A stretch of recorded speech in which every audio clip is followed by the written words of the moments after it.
following program is a presentation of the Options Insider Radio Network. For more programs, visit www.theoptionsinsider.com or search for Options Insider Radio in iTunes.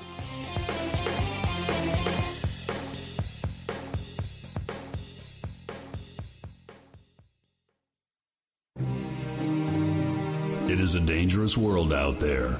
Volatility is on the rise and your clients' portfolios are under assault from a growing number of threats. Simple diversification is no longer enough to shield the assets under your protection.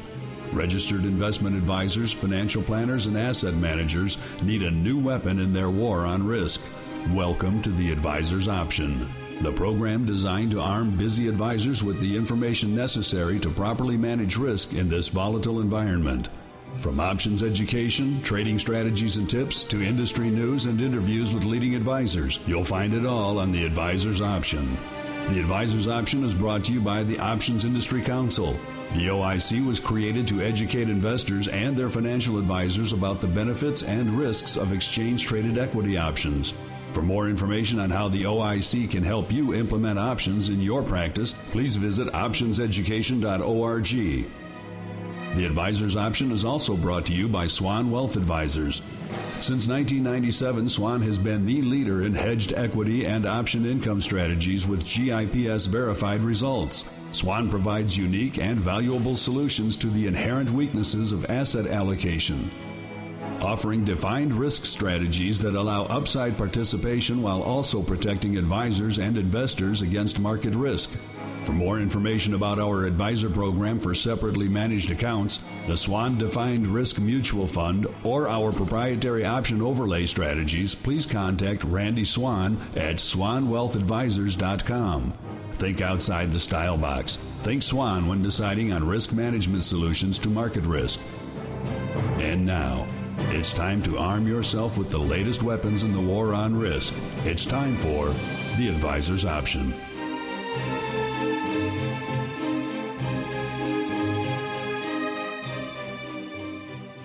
All right, everybody, welcome back to the Advisor's Option. This is, of course, the program aimed at busy financial advisors and financial planners and asset managers, and it's our attempt to expose you to the world of options and help you in that decision when you're considering implementing options into your clients' portfolios. My name is Mark Longo from theoptionsinsider.com, as well as from a little thing called the Options Insider Radio Network, upon which many of you are listening to this fine program right now. And if you love this program, I encourage you to check out the other programs on our network, including the program we just launched with our friends over there at the OIC, The Wide World of Options, that gives you, as the title implies, a very broad look into the world of options in all of its many forms. Get some education, some analysis, a bit of a look back. I think Joe over there does some book and tool reviews, a lot of great stuff. If you're looking for a very broad perspective on the world of options, then check out The Wide World of Options. Of course, you can also get our new news program, the Options News Rundown, and a lot of other fine programs on the network. You can find all that, of course, in iTunes or Stitcher, wherever you get your programs, or you can surf on over to theoptionsinsider.com and find all of those archived episodes for your listening pleasure. Of course, it's not just me on the show today, not by a long shot. I am joined by my partners in crime, starting off with the man who runs the education over there at the Options Industry Council, Mr. Alan Grigoletto. Alan, welcome back to the show, sir. It's a pleasure to be here. Thanks a lot, Mark, for having me again. And also joining us on the program today, Mr. Mike Cavanaugh from RCM Asset Management. Mr. C, welcome back to the show, sir. It is great to be back. Lots of fun stuff to talk about. Yeah, today's options world. Today's topic is going to be near and dear one to your heart, I think, because it hits a little close to home. Should be quite fun for you. I know you guys, both back at KYO and now in your new incarnation at RCM, love this particular strategy. So it'll be some fun stuff for you. And last but certainly not least, listeners, you may know him for some of our other programs. He is pinch hitting for Mr. Randy Swan today. He is Mark Sebastian from OptionPit.com. Mr. Sebastian, welcome to the world of the Advisor's Option. Well, thank you for having me. I'm excited to be here. I'm excited to be on a podcast with Mike Cavanaugh. I'm wondering what that's like. Yes, it's a strange new world you've entered into. So prepare yourself. If you may not be familiar, listeners, Mark is a regular on our option block program and used to appear very regularly on our volatility views program as well. That program currently being reformatted ahead of a new relaunch, probably here coming up in Q3. So stay tuned for that. And now it's time to dive right into our first segment, our Options 101 segment. It's time to learn how to manage risk and generate additional income for your clients. It's time for Options 101.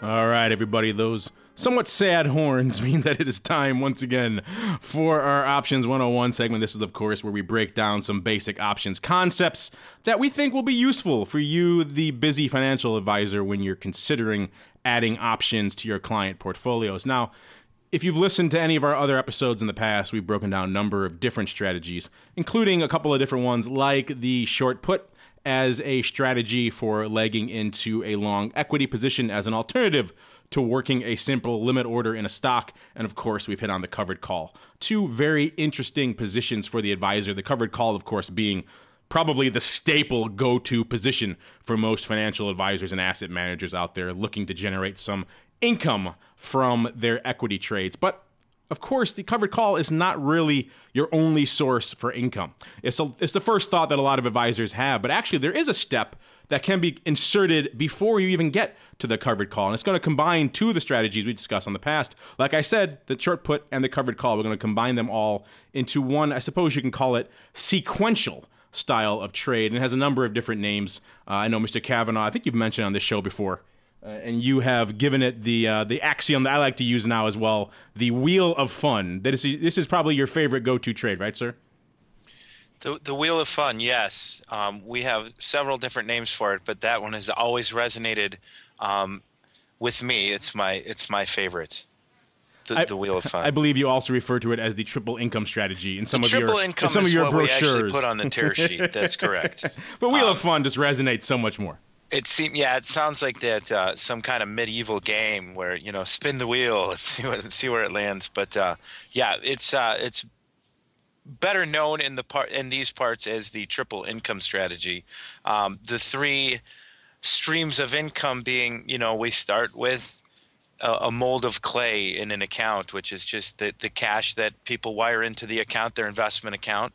And then in order to leg into the positions, rather than just buying a stock or having a target on a stock, we do some fundamental analysis and some technical analysis, and we pick some stocks. And we always do it on a cash secured basis unless guided otherwise by a client. We sell some puts on the stocks that we're looking at. So that's the first line of income.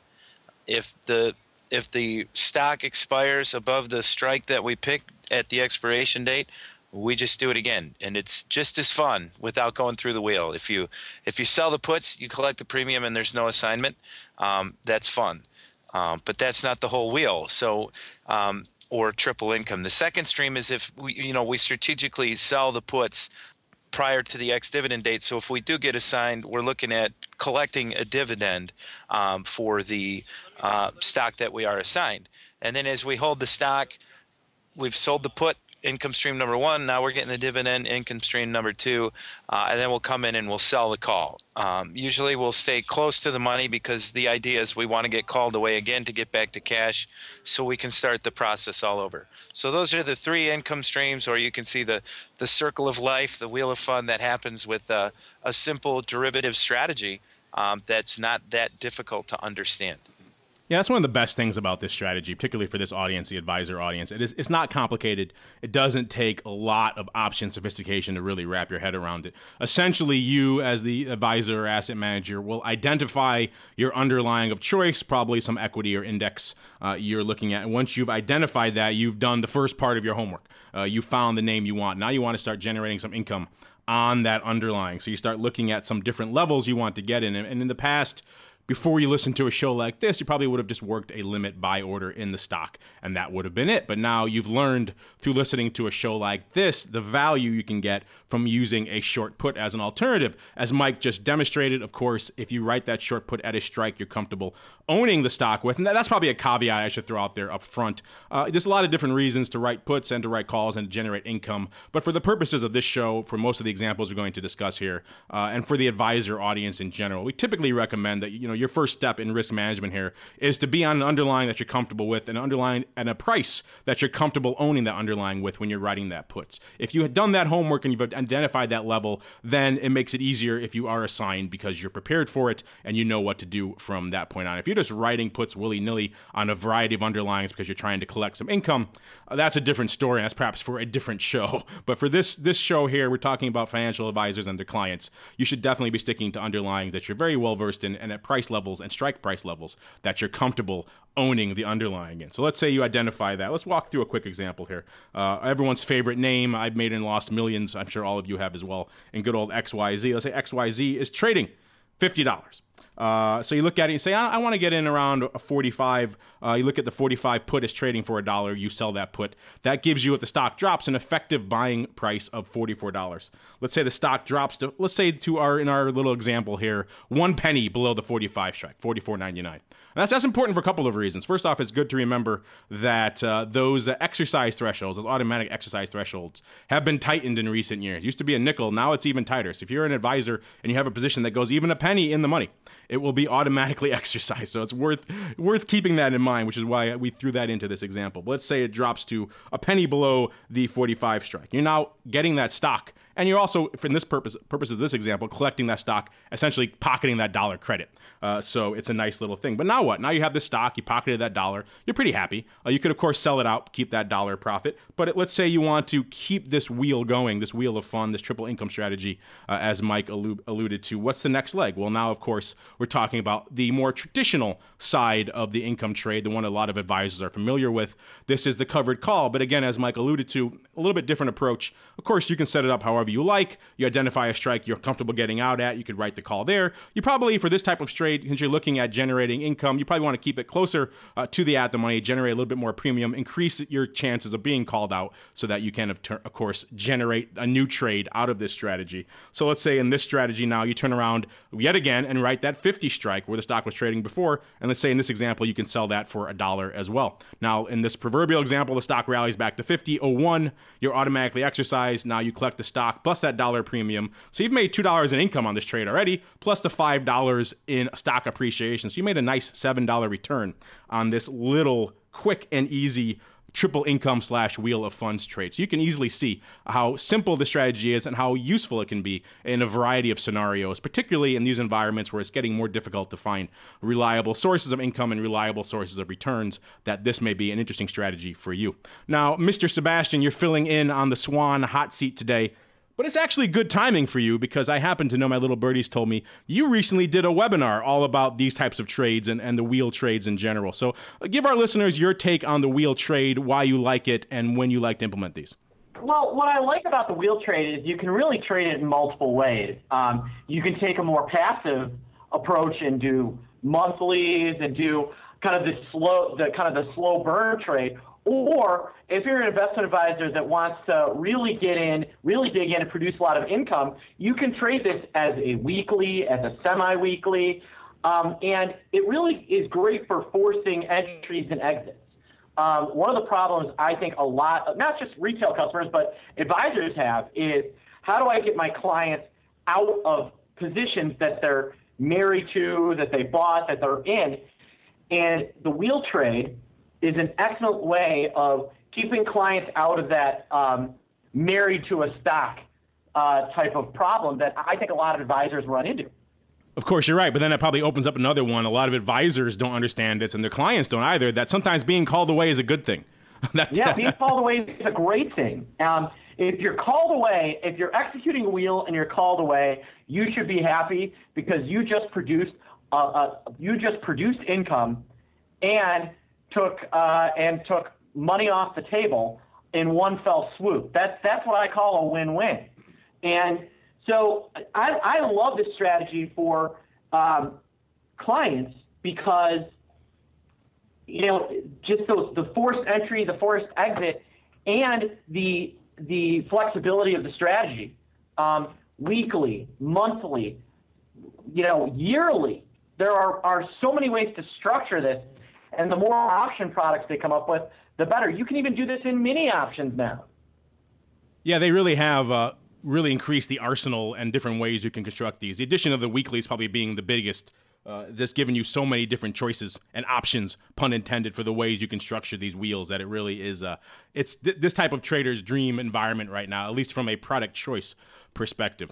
Now, Alan, of course, you're jumping all over the country and all over the world these days, talking to advisors of all different shapes and sizes and stripes out there, and a lot of them are interested in income in a lot of different ways. A lot of them probably might be familiar with the covered call, but probably the combining of the short put and the covered call probably a little bit newer to them. So maybe first off, do you encounter a lot of advisors who are implementing the strategy or are familiar with it, or are most of them pretty much, if they are using options, they're pretty much solely on the covered call side? Well, I'll tell you, the question is very timely because I just returned from an event that I spoke at up north with a fairly well-known advisory group, and they had questioned the example of the cash secured put, not because they didn't understand it, Mark, but because their software, their accounting software, didn't have a way to check back and look at available cash in the portfolio and tie it to the options strategy. Now, they may be unique in that, but others have told me it's not a problem. So I think if there's any kind of a barrier to the use of a cash secured put to get into a transaction, it's probably not because of the advisor not understanding the strategy, but because there has to be a connection between their software and the client account to clearing. And that's probably the biggest impetus, if I would say, to the strategy. Additionally, we'd be remiss if we didn't talk a little bit about the risk of the strategy and let our listeners know that there is a maximum loss if you sell a put to get into a stock and it happens to blow through that strike price and the stock gaps down in a very, very dramatic fashion. Then you're buying it at the strike price and, of course, not where it's trading currently at the market below the strike price. So that's kind of the risk of that. But the risk is identical to that of the one where the client puts the buy order below the market. So I just want to make sure that our readers understand it's not a way to get around the risk of a falling stock through that limit order price or that strike price. A couple of great points. First off, the tools issue, an ongoing issue for this audience. It's amazing in this day and age how many people still have these ridiculous impediments put in their paths by their firms they work with or whatever sort of back office processing or the proprietary tool set they have, that they can't do something as simple as even a cash secured put. And of course, I should hit on that again, listeners. We are referring here when we're talking about short puts to cash secured puts, that of course being a position where you've set aside the capital in your account to be able to buy the stock at the strike price you sold that option at. So if the worst does come to pass and you blow through that strike, you have enough money in your account to buy that stock. So I just want to make sure we exemplify that here, and we hit on that because we're not just talking about blasting out naked puts willy-nilly across the board. And of course, Alan is right. The stock can drop to zero, so you always have that risk of that differential between the strike price and zero. So bear that in mind when you're doing this strategy. But of course, if you're buying a stock, it's pretty much the same thing. Any stock can go to zero, as we've seen over the past few years, and the market can certainly have some hiccups along the way to zero that you would be subject to in this trade. But getting back to that cash secured bit for a second, that's an important point for another reason, and one of the reasons why I wanted to bring up this strategy, this wheel of fun, this triple income, this wheel trade, whatever you want to call it, strategy here on the show today, is because it's great for a lot of advisors who are restricted to retirement accounts. We get that a lot from listeners to this show. I love all the things you're talking about, but I can't do this spread or have any sort of naked short because I'm using a lot of retirement accounts in my client portfolios. Well, this strategy works perfectly because we're combining a couple of positions that, like we said before, the cash secured put, so you already have the cash in there, so you're not implementing any margin in that sense or any leverage, so that's perfectly acceptable for a retirement account. And of course, the covered call, that's a covered position, another position where you're not implementing any margin or leverage. So again, perfectly suitable for IRAs and other accounts like that. So those of you who write in all the time saying, yeah, I'm kind of limited, what can I do here in a retirement account? This is a perfect example of a strategy for you. Multiple portions, multiple ways to generate income and generate some activity for your clients. Really quick, I want to hit on this point again for you, Alan, and get your perspective. I mentioned it to Mark, but of course you talk to these guys on a regular basis. You know, the two portions of this trade may require a little bit of mental gymnastics for some advisors to get their heads around. First off, they have to be comfortable getting assigned on the short put position, and then they have to be comfortable getting called away. And from what I've seen, and maybe you can confirm this or perhaps deny it, depending on what you've seen, but from what I've seen, a lot of advisors out there seem to have some reticence, some reluctance on either side of that. They think if they get called away, they're failing, or getting assigned on a short put is somehow negative. Is that your impression as well from this audience, and is that perhaps a barrier for them to really using this trade? Mark, you're pretty much dead on the assignment side on the covered call piece, because it seems to be that hanging chad that's always out there with an advisor and his client, is that I got assigned, therefore it's a bad thing. And, there's always that regret that I'm selling the stock that's going to grow to the sky. And that seems to be always the caveat that they have for imposing a covered call strategy, is that the client is so fearful that he's going to sell his security above the market price. There are ways to get around that issue. As we're all aware, it takes 3 days to settle an assigned option. And in the case where a client has a lot of reticence about being assigned on a particular option or selling his stock, one could, with prior setup with the clearing firm, arrange so that you could be able to purchase next day settlement stock and pledge that against the assigned call option, and not have to sell your longer dated stock or your legacy stock in the portfolio. So, where there's a will, there's a way. But again, it requires a little bit of, as you say, gymnastics to get that to work. It's like listening to the Gandalf of options, listening to Alan. I swear. He's like the sage advice of the years of experience. He's just missing the nice, big, bushy beard and perhaps a gray cloak. We can get him one of those. Maybe we should get him one of those hats. Yeah, the pointy hat. There we go. And some hair while you're at it.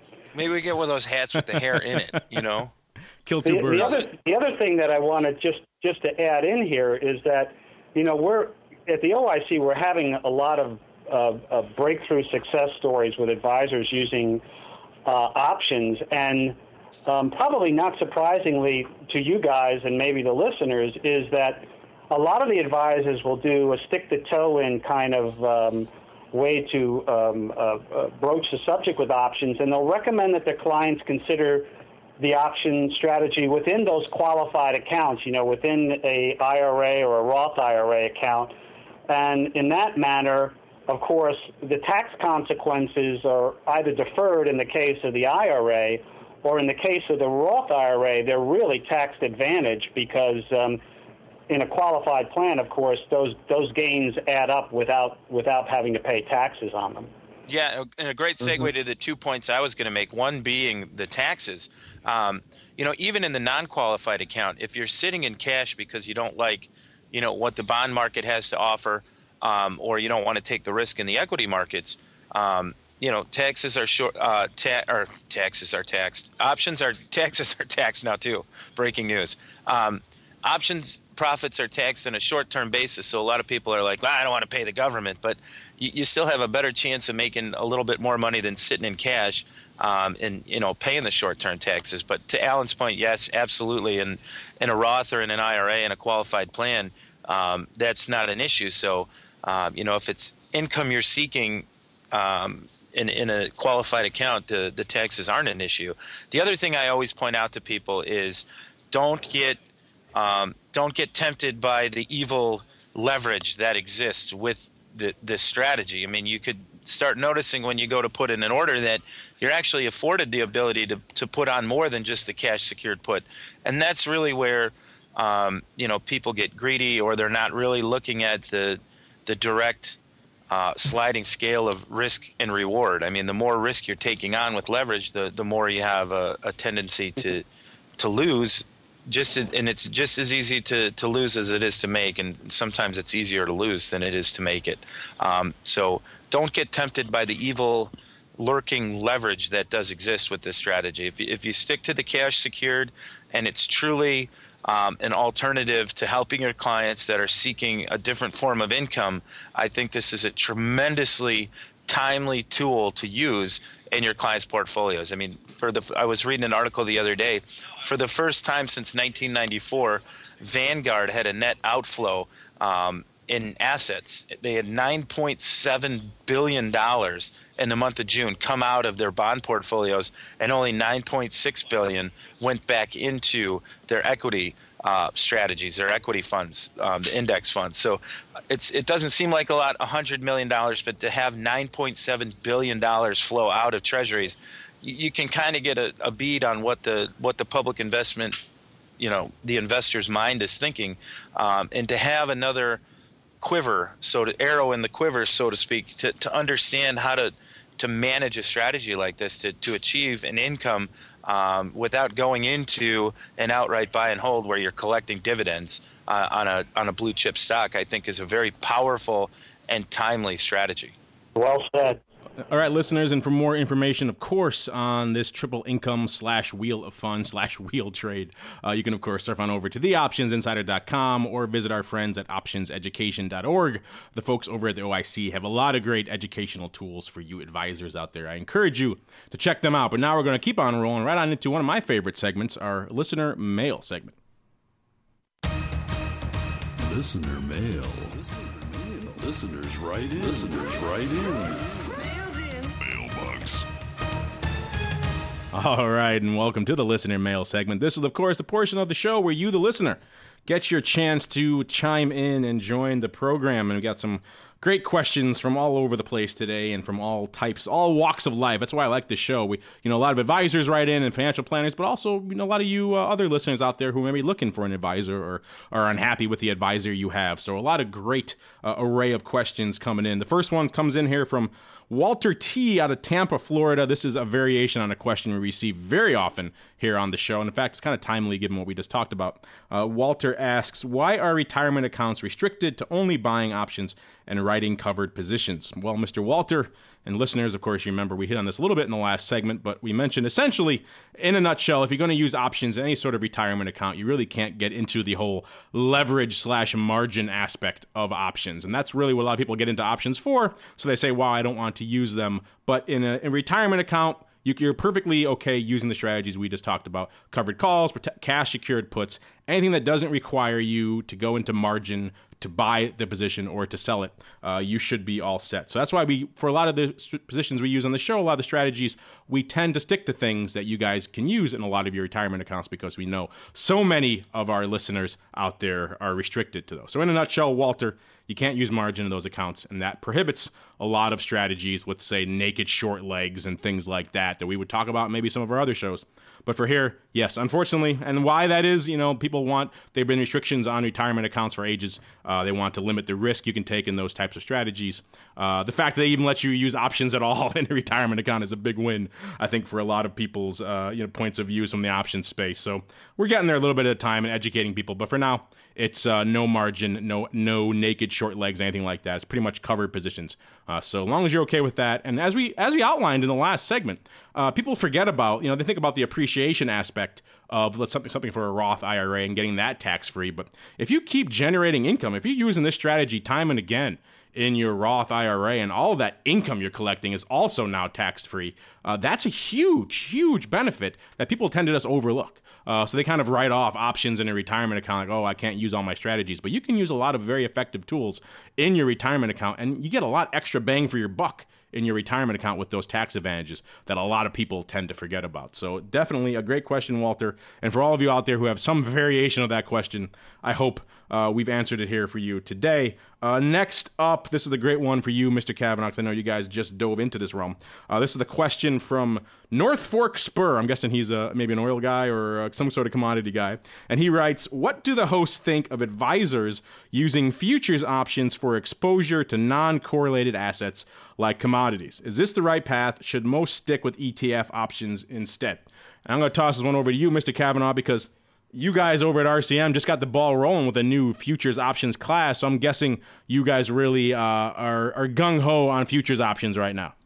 Yeah, absolutely. If you're a pure options trader, an option is an option. It might have a different contract specification or a different expiration, like the futures do. They have confusing contract specifications. But an option's an option, a strategy is a strategy. And if you're a pure vol trader, you're just a vol hunter. You're going to go to where the volatility is. And if volatility is not in the equity market, it might be in oil or gold or treasuries. So trying to look at the different plays with the outright futures, I wouldn't recommend just jumping in without a basic understanding of the different contract specifications. When the options expire, it's confusing. Like the July crude oil options expired in June. It doesn't make any sense, but you need to know those kind of just small logistical informational things about the futures options that are different than the standardized options of the equity world. But for Mr. NorthForkSpur here asking the question, it's definitely, I don't know, I don't believe in the words right and better and best when you're talking about trading. It's not the right path. It is a path that should definitely be considered if you're looking for exposure to markets, especially if you're trading based off of volatility. Wherever the volatility is, you want to be looking. Yeah, Mike, I couldn't agree more. ETFs bring in all kinds of extra, let's call it pieces of a puzzle in terms of, how is the prospectus of that ETF written up? How do they charge you? How do they manage what they're carrying? To put things in perspective, on a day like today, where things are pretty slow, some of these market vector ETFs are seeing some crazy volatilities that are not showing up in the actual physical. So if you want what I would say a more pure approach, I think there is a serious advantage to using commodity options. If you're looking for a more simplistic approach, then I think then the advantage is probably more toward the ETF. Alan, in your many travels, you see a lot of advisors starting to dip their toes into the commodity waters and using commodity option products, or is this still pretty nascent in this arena? No, actually, I'm starting to see more of it, especially using, strategies within, I would say, not direct commodities, but in ETFs covering the commodity space. So I do see things of that nature where, they'll do a covered call and maybe a protective put on an ETF like GLD. One thing I just wanted to look at, because in looking from the question from Mr. NorthForkSpur, he made the correlation to commodities as being a non-correlated asset. And I think, in a general sense, that's probably true. It is non-correlated to the equity markets, except we know from experience, because all of us on the call here are very experienced, that there can be a direct one-to-one correlation when markets experience high volatility. So the listener should be aware of that sometimes even commodities will go correlation one with our equities. Yes, and the topic we'll be getting to in a few minutes here in our Buzz segment. But you're right, Alan, of course, and Mike, your point about knowing the logistical details, that seems to certainly be a hang-up for a lot of people coming into the futures options in particular for the first time. There are so many nuances that they're probably not aware of from the equity and index option side, like the different expiry cycles, the size of the contracts, the way they work. So definitely if you're listening to this show and you're new to the options realm in general, you definitely want to get some education under your belt before you dive into those futures options waters. They can be a little bit murky, a little bit tricky, particularly if you're just getting your feet wet in equity and index options. It is a different ballgame. There are some strategies still apply, a lot of the knowledge base still applies, but there are some different execution and logistical details that can trip you up if you're not familiar with them, which is why something like what you guys are doing over at RCM with your futures options course, or of course our forthcoming futures options radio program right here on this very network. Hopefully it'll be launching by the time you guys listen to this show. You can check it out there, and we get into a lot of those specific details on that program. The different nuances and differences that you encounter when you dive into the futures options realm for the first time. All right, and our last question here coming in from Mr. Alejandro Vega. He is a certified financial planner coming out of Los Angeles, and he writes, I enjoyed your episode on collars. Well, thank you very much, Alejandro. I think a lot of advisors enjoy that one. That's kind of the bread and butter strategy for a lot of our advisors. And he goes on to write, they can certainly provide great benefit to my clients, but I'm confused as to the difference between a collar and a risk reversal. They seem to be the same trade. Are these just two different terms for the same thing? And your question shows you're starting to learn a little bit more about options here, Alejandro, which is a good thing. Mark Sebastian, this one's right up your alley. Why don't you educate our friend here, Mr. Alejandro, on the similarities and differences of risk reversals and collars? Well, a risk reversal and a collar, it's just, you use a collar when you already have the stock, and you're buying on a put that is out of the money, you're selling an upside call, and then you own the stock. And typically you end up paying something for that. Typically, if it's you have two ways to collar: zero cost or paying a little bit. The zero cost, your short call will be closer to where the stock is trading normally than the put. Or in a traditional collar, they'll both be 5% out of the money, but you'll pay something for it. And you use this when you own the stock as a way of collaring your gains and your losses. A risk reversal is basically taking the opposite of that trade as a way to actually get into the stock. You sell that, and you would never do it you typically would not do it as a zero cost. You would typically do it as a income strategy as well as a kind of stock entry strategy. It's kind of like trading the wheel all at once, if you will. You are selling a put, taking that income, and with that you are buying an upside call. And typically for a credit, if the stock sits in a range, you keep the credit. If the stock falls down, you take delivery. If the stock runs up, you exercise your calls and assign the seller you bought a call from, and then you end up with the stock. At which point you might consider entering a collar against the stock you just acquired. So I think collars are useful as an alternative to a wheel trade, as a stock entry type of trade. I think risk reversals are a good alternative to a wheel as a way of more certainly getting into a stock, especially if it has some major upside. A recent interesting risk reversal candidate over the last couple of weeks would have been Facebook. If you were executing a wheel strategy, you would have produced a lot of income, but you would no longer be holding Facebook stock most likely. A risk reversal strategy, you would have collected income over the last few weeks, but you'd now be participating in the now $12 move Facebook has made since earnings. There you go. Thank you, Mr. Sebastian. A great question, Alejandro. I love when the planners and advisors write in with these kind of questions, because it shows you're getting it. You're starting to wrap your heads around these concepts, and they're not extremely complicated for most of what you want to do with options. Great question. Of course, risk reversals, collars, two sides of the same coin. One has stock, one doesn't. Pretty much, that's how it boils down. But thank you for that, and thank you to everyone who wrote in here on our listener mail segment. And now we're going to keep on rolling right on into our final segment, The Buzz. Busy financial advisors don't have time to follow the latest developments from the options market, so we do it for you. It's time to get the buzz.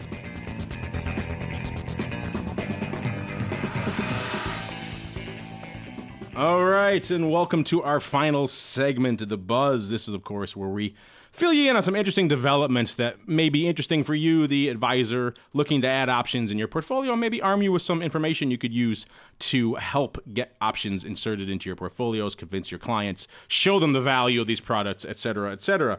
First off, it's that time of year again. It's July, middle of the year. We're starting to see some interesting studies and analysis come out, including the S&P 500 does their semi-annual persistence scorecard. It comes out twice a year, July and towards the end of the year. And what they do really is go back and look at the previous 6 months and then go beyond that in farther periods.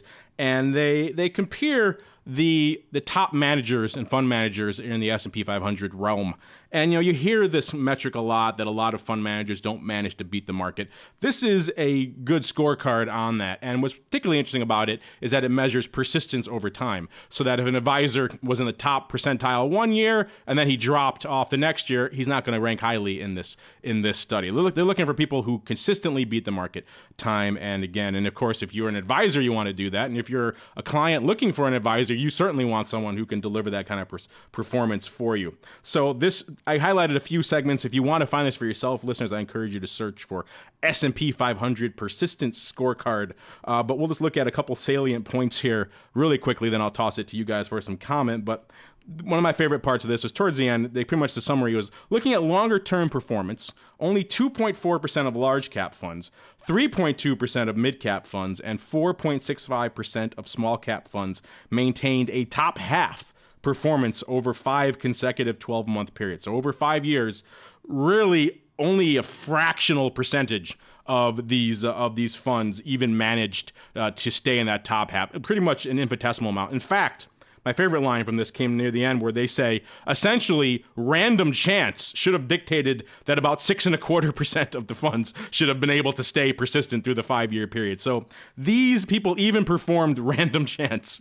So if you're an advisor, you really need to take that to heart, and you're a client that it's difficult to beat the market on, particularly if you're one of these long-only managers. You need to have alternative weapons in your arsenal. And what we talked about today, what we talked about on previous shows, income generation, protection, using volatility as a tool to diversify your portfolio, providing some true diversification and non-correlation. All of these are things that are additive and can help you rank higher in this type of study. So whether you're an asset manager and you're looking to rank higher in a study like this, or a client who's looking for someone to consistently rank better than random chance, then you want someone who has the skill sets that we've been discussing on the show today. Now, Alan, when you go around and talk to these different advisors out there, how much do they take to heart this kind of stuff and these metrics? And, do they use this as kind of a rallying cry? Do they kind of dismiss it? Does it make them, does it help you in your conversations with them when you say, hey, if you add options, you can maybe improve your chances of doing this? What's their response to this kind of thing? Well, actually, as you might have guessed, I would say they're split into two camps. I mean, anyone looking at this scorecard or reading a recent article that was published in Bloomberg Business Week on fund manager performance would draw the conclusion that I'm better off being a holistic style manager who is long only and long forever, rather than trying to add a lot of different elements to a portfolio. So that would be one camp.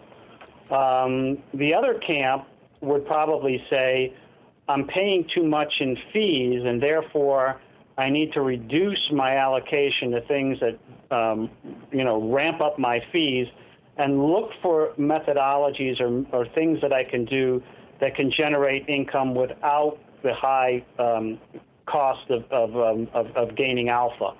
So that's kind of where they're evenly split. Sometimes I can inject myself and our product in the middle and say, have you looked at options as a way to generate alpha? And usually they'll feign a little bit of angst and say, well, I'm not familiar with the product, and I certainly wouldn't want to use it on behalf of my clients without learning more. And that's, of course, where we come in, maybe where your radio show comes in is to get them started on that path to looking at the product as a way to gain alpha. Yeah, and I'll throw it in there because I'm in the front lines as far as having these conversations with clients.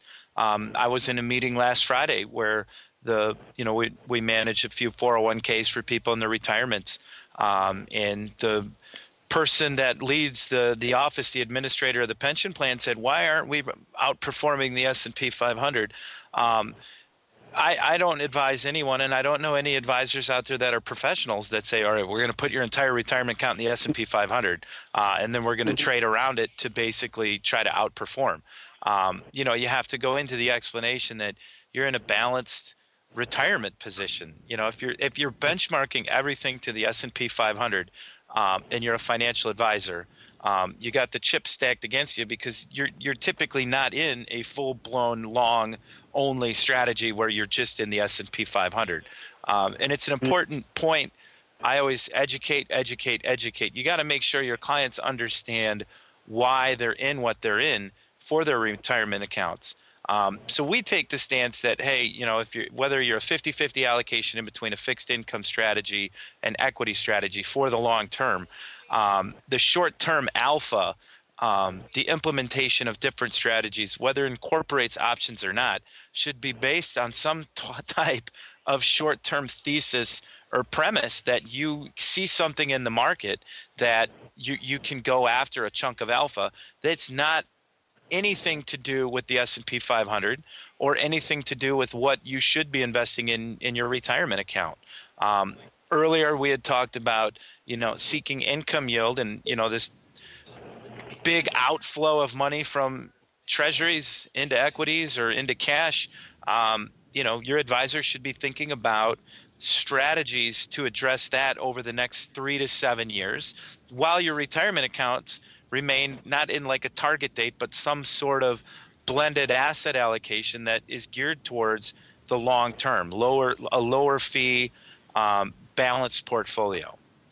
Although I would warn people not to become obsessed with fees. It's important not to get overfeed and to pay too much, but you'd be shocked how many people will look at something that is underperforming or doing poorly, and the only part they're really complaining about is the fees. And so, that I think people get obsessed with fees and don't spend enough time looking at what the portfolio is actually trying to accomplish and whether or not it's actually accomplishing that. If it is, then the fees shouldn't matter as much. If it's meant to accomplish something and it's not doing it, that's when you start saying, why are you not reaching your goals and I'm paying you all these fees at the same time? Yeah, very good point. That's an excellent point, Mark. And, to that, different clients have different risk metrics or different risk tolerances. And so, you're not going to outperform the S&P 500 if you're in a mindset that you're very, very ultra conservative investor that doesn't want to take any risk. So, with more risk comes more return, but of course, we also know it comes with more volatility. All great points. Again, I love throwing this one out there because it is such an important and such a controversial issue for so many advisors who, you're right, Mike and Mark, they have so many different allocations across so many different risk metrics and risk-averse natures of their clients that it really doesn't match up with S&P all the time, yet the clients don't see it that way. So it's important to know that research is out there. And I love that little nugget at the end that if you're throwing darts, you're still doing better because most of these advisors over a 5-year period can't even outperform random chance.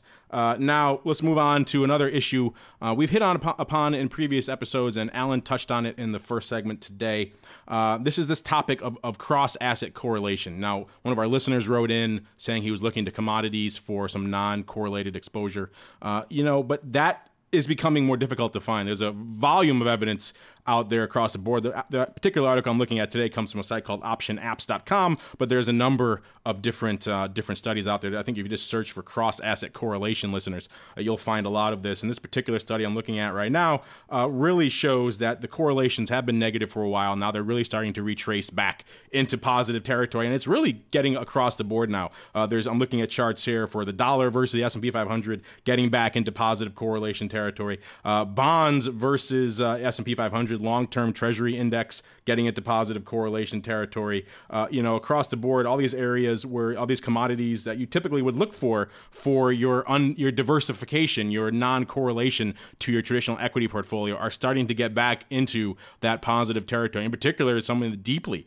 positive territory. So if you're looking for traditional sources of diversification, and we beat this drum many times on the show, we're going to beat it again. If you're looking for traditional defensive stock selection, or diversify your risk away across 40 different assets, or maybe looking to add a little bit of gold or a little bit of something else, and that's your non-correlated asset, you really need to do your homework here, because these things are starting to become much more correlated, particularly in times of high volatility, and we're starting to creep back into some volatility in the marketplace again right now.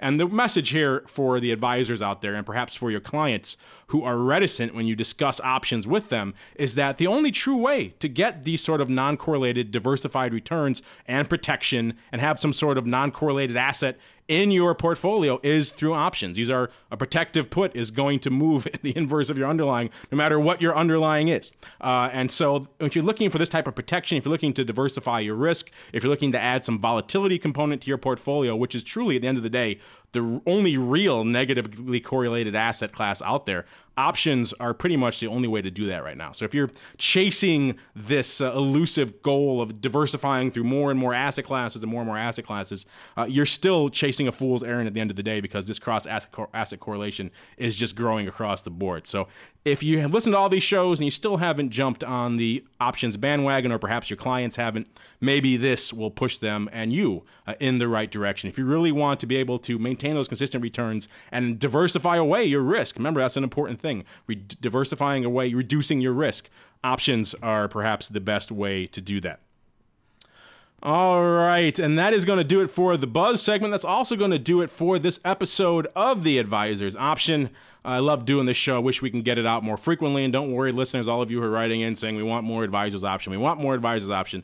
We're working on it for you. Don't worry. But for now, let me check in with my cohorts here, my co-hosts, to see what they have cooking in their respective necks of the woods that may interest you, the listener. Starting off with you, Alan. I know you guys are constantly traveling, constantly on the go, constantly working on new initiatives for OIC. One of the reasons why it's so hard to schedule this show, but we love it because you guys have so much great stuff coming out.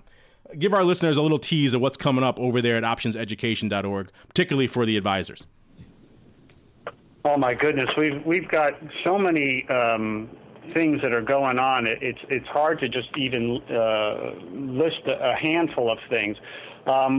Most recently, we've had a lot of interest in weekly options. So we're in the final phases of producing both a webinar and a YouTube segment on how to employ weekly options. I know we touched on that a little earlier with Mark Sebastian, but weekly options are now 15% of daily equity option volume and becoming more and more popular all the time. What's also driving some interest is the mini options, which are using a 1/10 denominator on stock, so you get 10 shares instead of 100 per option coverage.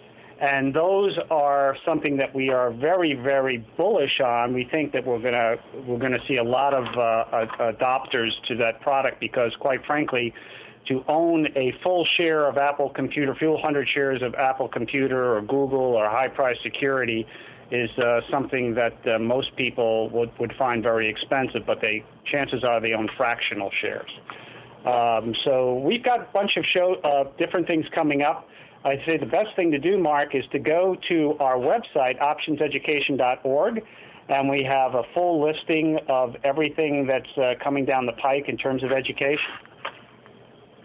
Great. Thank you for that, Alan. There is quite a bit coming down the pike, so be sure to surf on over to optionseducation.org. Click on that advisor tab, and you'll find all that great stuff coming down the pike from the folks over there at OIC.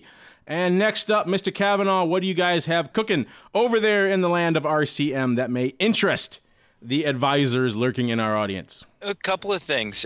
We've got our strategic night funds are up and running, which incorporates a blend of different kind of asset allocations with option overlays as part of the actual strategies themselves. So if any advisors are interested, they can reach out to our website, which is www.rcmfs.com. We do work with other advisors.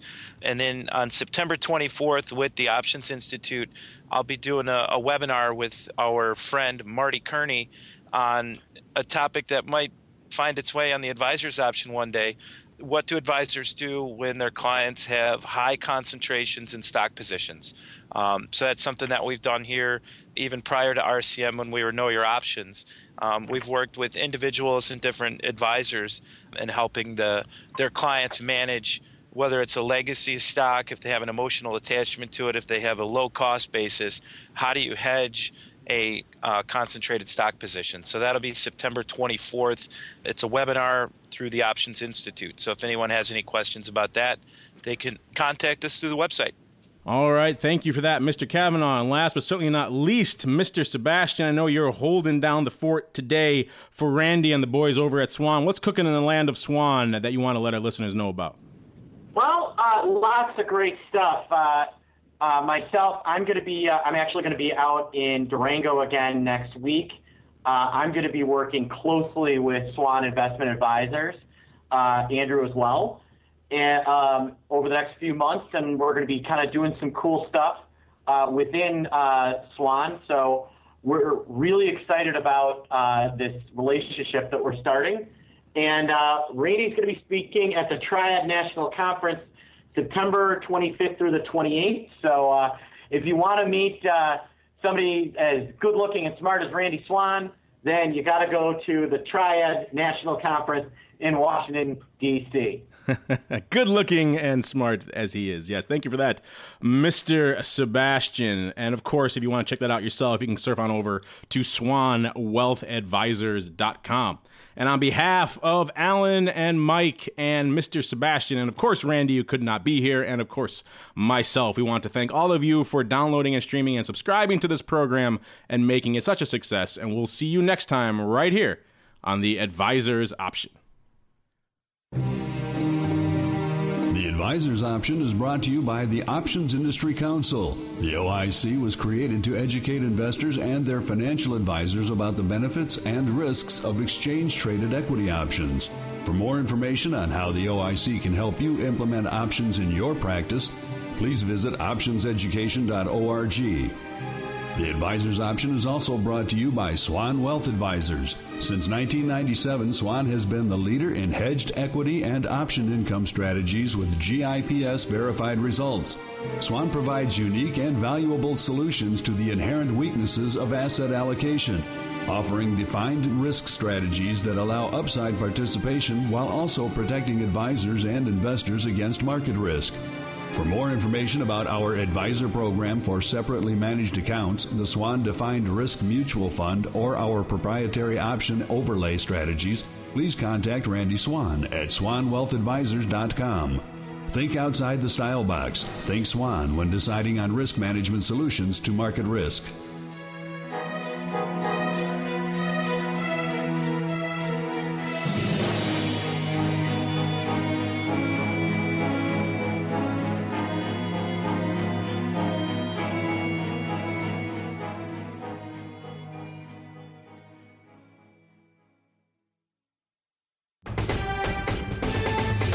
The preceding program was a presentation of the Options Insider Radio Network.